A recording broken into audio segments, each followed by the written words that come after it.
अस्सलाम वालेकुम। मेरा नाम अली इरशाद है और मैं कंप्यूटर साइंस लेक्चर नंबर 2 के साथ आज फिर से हाजिर हूँ। कल लास्ट हम डिस्कस किए थे प्रॉब्लम सॉल्विंग मेथड्स। इसके 4 स्टेप जो थे, problem identification, specify requirements, analyse the problem, design algorithm and draft flow chart. हमने कल इसको डिस्कस किया था और आज हम डिस्कस करेंगे राइट द प्रोग्राम, कोडिंग को हम डिस्कस करेंगे।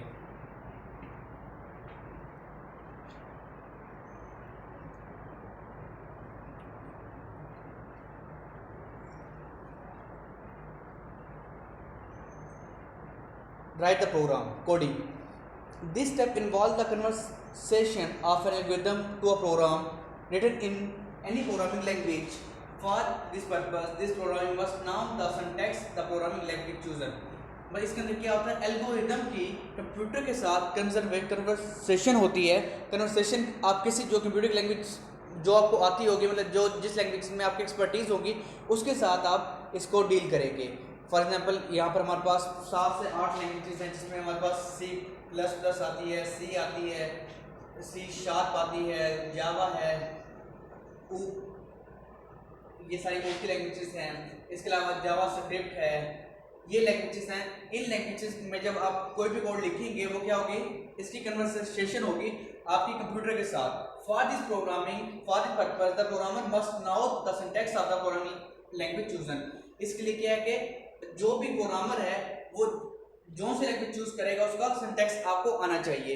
मतलब अगर सिंटैक्स नहीं आता तो आप कोड नहीं लिख सकोगे, या उसमें अगर कोड लिख भी दोगे तो उसके अंदर क्या होगा जी, एरर्स होगा। फॉर एग्जांपल जैसा आप इंग्लिश लैंग्वेज है, इंग्लिश में कोई भी सेंटेंस बोलते हैं, अगर आप उसका सिंटैक्स सही नहीं बोलोगे तो उसका मीनिंग चेंज हो जाएगा। इसी तरह आप जो सी लैंग्वेज चूज करोगे उसका आपको सिंटैक्स आना चाहिए। अगर सिंटैक्स आपका गलत होगा तो आप वो प्रोग्राम आपको एरर देगा, और सिंटैक्स गलत होने से आप प्रोग्राम रन नहीं होगा, और जो आपका प्रॉब्लम का सोल्यूशन है वो सही नहीं निकल सकेगा। इसके लिए क्या है, जिस डेफिनेशन है सिंटैक्स की यहाँ पर, the grammatical rules of a programming language to write program are prefer to a syntax. क्या है जी, grammatical rules of a programming language. Programming language के ग्रामेटिकल रूल्स क्या कहलाते हैं हमारे पास, syntax. Grammatical rules of programming language to write the program are prefer to a syntax. Grammatical rule of programming language, मतलब प्रोग्रामिंग लैंग्वेज के जो grammatical rules होते हैं उन्हें हम सिंटैक्स कहते हैं। ये इंपॉर्टेंट डेफिनेशन है, सिंटैक्स की डेफिनेशन इंपॉर्टेंट है, ये अक्सर एग्जाम में रिपीट होती है, इसलिए आपको आनी चाहिए। The grammatical rules of a programming language to write program. Grammatical rules of a programming language, मतलब ग्रामर को डिफाइन कर रहे होते हैं इसके अंदर। उसके बाद हमारे पास अगला है जी, test and debug the program. Test and debug the program, name से ही शो हो रहा है, टेस्ट एंड डीबग। उसको हम टेस्ट करेंगे, जो हमने प्रोग्राम बनाया है, जो हमारा प्रोग्रामिंग जो भी प्रोग्राम लिखा है उसको हमें टेस्ट करना है कि उसमें कोई एरर तो नहीं है, हमें जो सोल्यूशन रिक्वायर्ड था वो सोल्यूशन है या नहीं है।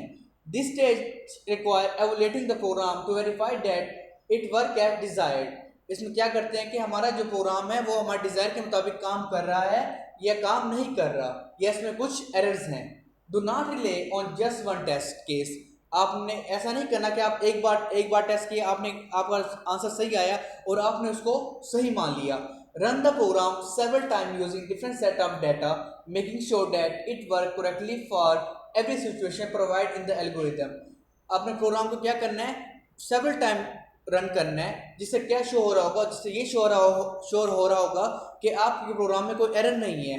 आपने उसको हर तरह से चेक करना है, डिफरेंट वैल्यूज देनी है, बार बार रन करना है।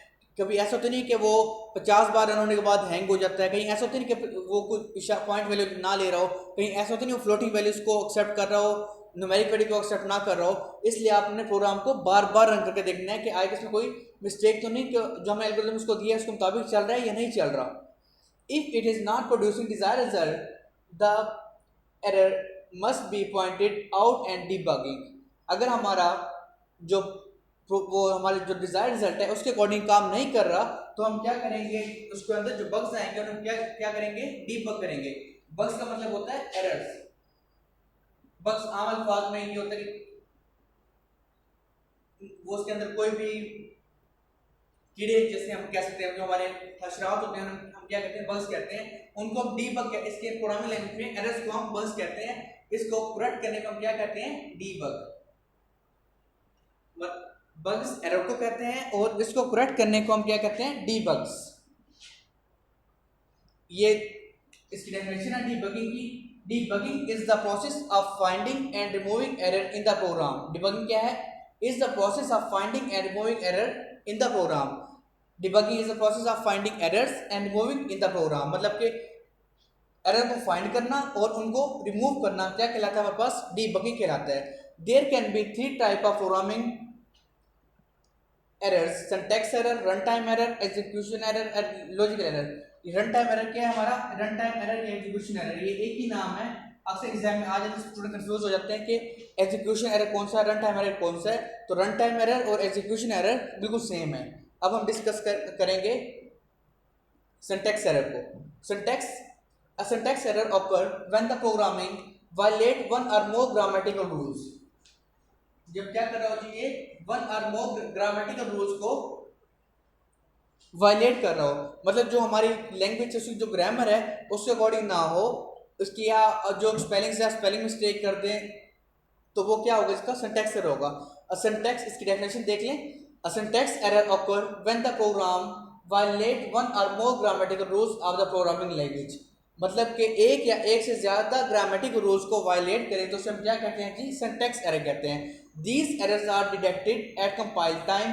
ये कब होते हैं, जब उसको आप कंपाइल करते हैं, रन से पहले क्या करते हैं, कंपाइल करते हैं, तो उस वक्त क्या करते हैं, डिटेक्ट करते हैं। When the translator compile or interpret attempt to translate the program. When the translator क्या करता है, कंपाइल करता है या उसको इंटरप्ट करता है, attempt to translate the program किस लिए करता है, जिसको ट्रांसलेट करने के लिए आप उसको कंपाइल या इंटरप्ट करते हैं। There can be many reasons, for example typing to execute a wrong program statement or command such as typing, मतलब जैसे मैंने कहा स्पेलिंग मिस्टेक, आप उसको क्या कह रहे हैं, आप उसको कह रहे हैं प्रिंट करना है 5, लेकिन आपने ग्रामेटिकल मिस्टेक करके या सिंटैक्स एरर क्या लिख दिया, आप आर को मिस करके स्पेलिंग मिस्टेक होगी तो आपने लिख दिया, तो ये क्या होगा, आपका सिंटैक्स एरर होगा। ये क्या होगा, सिंटैक्स एरर। मीन के आप उसकी स्पेलिंग मिस्टेक कर दें, तो क्या स्पेलिंग मिस्टेक हो, ग्रामेटिकल रूल खराब हो, तो वो आपका सिंटैक्स एरर होता है। अब हम डिस्कस करेंगे run time error.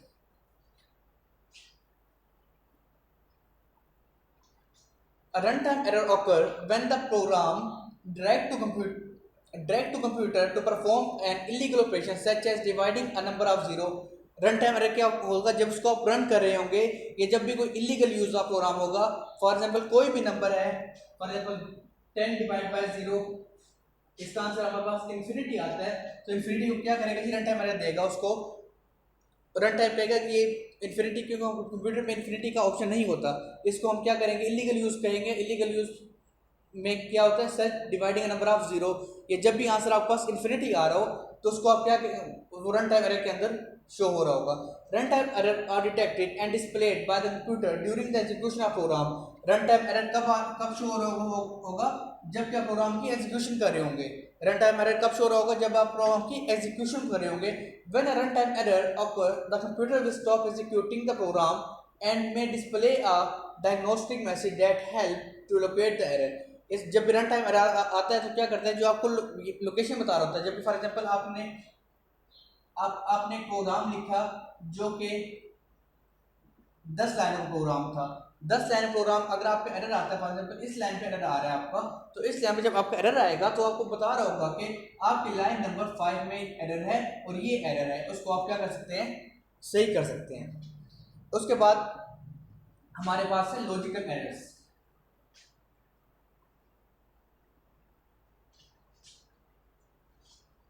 Logical errors नाम से ही शो हो रहा है, मतलब कि आपने जो लॉजिक बनाई है वो लॉजिक आपने गलत बना ली है। Logical errors occur when a program follow as wrong logic, मतलब जब आपकी लॉजिक गलत होगी तो क्या होगा, लॉजिकल एरर होगा। The translator compile or interpret does not report any error message. जो हम जब उसको कंपाइल करेंगे, अच्छा याद रखें, पहले प्रोग्राम का रिजल्ट देखने से पहले क्या होगा जी, वो पहले कंपाइल होगा, कंपाइल के बाद रन होगा। कंपाइल में क्या करते हैं जी, जस्ट वो एरर मैसेज शो करता है। एरर मैसेज किसका शो कर रहा होता है? सिंटैक्स का। और जबकि लॉजिकल एरर क्या शो कर होता है? लॉजिकल वो जो रन टाइम है, रन टाइम आपको एरर बता भी रहा होता है कि एरर क्या है और लाइन नंबर भी बता रहा होता है। इसलिए वो कह रहे हैं logical error occur when a program follow A wrong logic. जब आपकी लॉजिक गलत होगी तो क्या होगा जी? लॉजिकल एरर होगा। The translator does not report any error message. मतलब कंपाइलर जो है, जिसको कंपाइल कर रहे होंगे, तो वो आपको नहीं बता रहा होगा कि कहां पर वो लॉजिक आपका गलत है। These are the most difficult error to locate the logic। ये हमारे पास क्या है? बहुत डिफिकल्ट होता है इनको लोकेट करना। इनको लोकेट करना बहुत ज़्यादा डिफिकल्ट होता है क्योंकि हमें लॉजिक का नहीं पता कि हमारी लॉजिक कहाँ पर गलत आ रही है। Logic error can only be detected by thorough testing the, जब आप testing the program, observing all variable closely and testing each path of logic flow in the program. Logical error कब फॉलो कर सकते हैं? जब आप मुकम्मल के जो वेरिएबल्स हैं उनको चेक करेंगे सारे, और जितने भी आपके टेस्टिंग पाथ है आप सबको जो लॉजिक आपने बनाई उसको देखेंगे तो आप क्या करेंगे? लॉजिकल एरर को आइडेंटिफाई कर सकते हैं। अदरवाइज लॉजिकल एरर को आइडेंटिफाई करना बहुत ही डिफिकल्ट काम होता है। उसके बाद हमारे पास है इम्प्लीमेंट द प्रोग्राम। जब आपने उसके एरर्स फाइंड आउट कर लिए, उसको प्रोग्राम में कोडिंग कर ली, तो आपके पास क्या है? Implement the program. Once the program has been tested thoroughly, it must be installed or put into operation at site where it will be used। मतलब जब आपने एक बार प्रोग्राम को मुकम्मल बना लिया, उसको टेस्ट कर लिया, उसके एरर रिमूव कर दिए, तो उसको आप क्या करेंगे? इम्प्लीमेंट कर देंगे। फॉर एग्जांपल ये साज सुपर स्टोर ये साथ ही है, जो उसके पास पॉइंट ऑफ सेल है वो क्या इसके पास इम्प्लीमेंट हुआ पड़ा है यूज़ होने के लिए। This is known as implementation of the program. मतलब आपने जब सॉफ्टवेयर बना लिया और आपने क्लाइंट को दे दिया, यूज़र को दे दिया यूज़ करने के लिए, तो वो क्या हो गया? आपके पास इम्प्लीमेंट हो गया, और वो क्या कहलाता है? इम्प्लीमेंटेशन ऑफ द प्रोग्राम, या फिर इम्प्लीमेंटेशन ऑफ द प्रोग्राम की डेफिनेशन है। Once the program has been tested thoroughly, it must be installed or put into operation. मतलब जब उसको ऑपरेशन के लिए यूज़ करने के लिए आप इंस्टॉल कर दें, तो वो क्या कहला रहा होता है? हमारा इम्प्लीमेंटेशन ऑफ द प्रोग्राम। उसके बाद हमारे पास है maintain and update the program. Maintain and update the program, name से श्योर है जब आपने उसको बना के दे दिया, सॉफ्टवेयर रन हो रहा है, उतना उसको आपने मेंटेन भी करना है। मतलब कि हर उसको अपडेट करना है, उसको अपडेट मेंटेन भी करना है कि उसके अंदर के आए कुछ में कोई मिस्टेक्स तो नहीं है, कोई एरर्स तो नहीं है आगे दोबारा। मीन कि जब उसके अंदर जब डाटा जा रहा है, डाटा बढ़ता जा रहा है, डाटा हैवी होने से कोई हैंग होने लग गया, उसको मेंटेन करना है, अपडेट करना है। Program maintenance is an ongoing process of upgrading the program to accommodate new hardware or new software requirements and introducing minor improvements। इसके अंदर क्या कर रहे होते हैं जी आप? कि उसके अंदर आप कोई न्यू इम्प्रूवमेंट कर देते हैं, या इसके अंदर आप यूज़र कहता है कि मुझे इसके अंदर ये नया फीचर चाहिए, आप उस फीचर को उसके अंदर लेके आ जाते हैं। Essentially, it is the expansion, updating and improvement of program after its installation। ये क्या होती है कि एक्सपेंशन है, किसको आप बड़ा करना चाह रहे हैं, उसको अंदर कुछ और फीचर ऐड करना चाह रहे हैं। Regular maintenance is essential to the continued useful a program. A proper maintenance depends on the existence of complete documentation. जिसके प्रॉपर मेंटेनेंस कैसे होगी? जब आपके पास उसका डॉक्यूमेंट होगा, मीन के मुकम्मल उसकी जो जिस भी सॉफ्टवेयर डेवलपमेंट को बनाया है उसका मुकम्मल डॉक्यूमेंट बनाया कि कैसे, मतलब उसकी डायग्राम सब कुछ उसके पास मौजूद होगा, तो तभी उसको हम मेंटेन कर सकेंगे सही तरह से। अदरवाइज को मेंटेन करना बहुत मुश्किल होता है। इस वजह से इसके लिए हमारे पास डॉक्यूमेंटेशन ऑफ प्रोग्राम होना बहुत ज़रूरी है। इसका लास्ट स्टेप है जी document the program. Documentation is the detail description of program algorithm design. Documentation क्या है? डिटेल डिस्क्रिप्शन होती है प्रोग्राम एल्गोरिथम डिज़ाइन की। Coding methods, testing and proper usage. इसके अंदर चार चीज़ें होती हैं documentation: design, coding method, testing, proper usage और algorithm. Programming algorithm, design, coding method, testing and proper usage. हमारे पास ये चीज़ें होना लाजमी है डॉक्यूमेंटेशन में। मीन कि हमने एल्गोरिथम कौन सा यूज़ किया, उसका डिज़ाइन कैसे बनाया, उसके कोडिंग में कौन सी लैंग्वेज यूज़ की, जब हमने इसको टेस्ट किया तो कौन कौन से रहते हैं, और इसको यूज़ कैसे करना है कि मतलब जो पर्सन यूज़ कर रहा है उसका मुकम्मल तरीकाकार उसको बताया गया हो। Documentation is valuable for the user who rely upon the program on a day to day basis and for the programmer who may be called on to modify updating. ये डॉक्यूमेंटेशन दोनों के लिए, जो हमारे कस्टमर या user है उसके लिए भी, और जो प्रोग्रामर है जिसने इसको अपडेट करना है, दोनों के लिए बहुत ज़रूरी है। अदरवाइज वरना उसको यूज़ करने में प्रॉब्लम आएगी, या फिर जो हमारा जो प्रोग्रामर है जो उसको चेंज वो अपडेट करने जाएगा, उसको खुद को नहीं पता होगा कि इसके अंदर कौन सी लैंग्वेज इंस्टॉल है, कौन सी लैंग्वेज में बनाया गया, इसकी डिज़ाइनिंग कैसे है, उसको भी प्रॉब्लम आ सकती है। इससे हमारे पास डॉक्यूमेंटेशन ऑफ द प्रोग्राम बहुत ही इंपॉर्टेंट पार्ट है हमारा इसके प्रोग्राम डिज़ाइन करने के अंदर।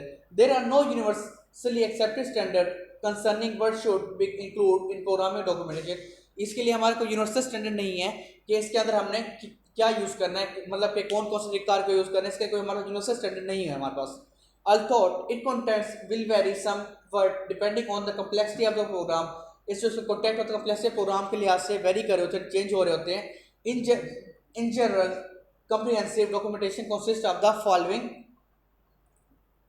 इसके अंदर हमारे पास ये चीज़ें होना लाजमी है। A description of, इसके अंदर हमारे पास a description of what the program is supposed to do, एक मुकम्मल डिस्क्रिप्शन होनी चाहिए कि हमारा प्रोग्राम क्या करेगा। A description of the problem solution, उसका solution होना चाहिए, इनके एल्गोरिथम होना चाहिए। A description of the program design including any aids, flow charts, algorithm, मतलब उसके मुकम्मल डिस्क्रिप्शन डिज़ाइन की, उसका फ्लो चार्ट, उसका एल्गोरिथम हमारे पास मौजूद होना चाहिए। A description of the program testing process including the test data used and test obtained, मतलब कि उसके जो उसको जो हमने टेस्ट किया, टेस्ट के जो हमारे पास एरर्स आए, एरर आने के बाद उसके जो हमारा रिजल्ट ऑब्टेन हुआ है वो कौन कौन से हैं, उसको अपने डिजाइन डिफाइन करना है इसके अंदर। The description of all corrections, modification and update made to the program since it was put into operation, उसके बाद उसकी डिटेल होनी चाहिए कि इसके अंदर आपने जब एक बार ऑपरेट कर दिया तो उसके अंदर मॉडिफिकेशन क्या है, उसको अपडेट कैसे करना है, और उसका अपडेट करने के बाद इसको में कौन कौन से ऑपरेशंस आए हैं ये होना चाहिए। और यूज़र मैनुअल, जैसे कि हम जब भी कोई इलेक्ट्रॉनिक्स की चीज़ परचेज करते हैं उसके अंदर यूज़र मैनुअल होता है, इसमें टोटली तरीका लिखा होता है कि इसको हमने कैसे यूज़ करना है। तो स्टूडेंट्स ये हमारा आज तक का लेक्चर था। मीन कि आपने देखा कि प्रोग्राम सोल्विंग मेथड के 9 स्टेप को देखा कि प्रोग्राम्स को कैसे सोल्व करना है, इससे कौन कौन से मेथड को आपने फॉलो करना है, ये मुकम्मल इसके अंदर 9 पॉइंट्स थे, इसको हम डिटेल्स के साथ डिस्कस किया। तो आप अच्छी अपनी डायरी नोट कर लें।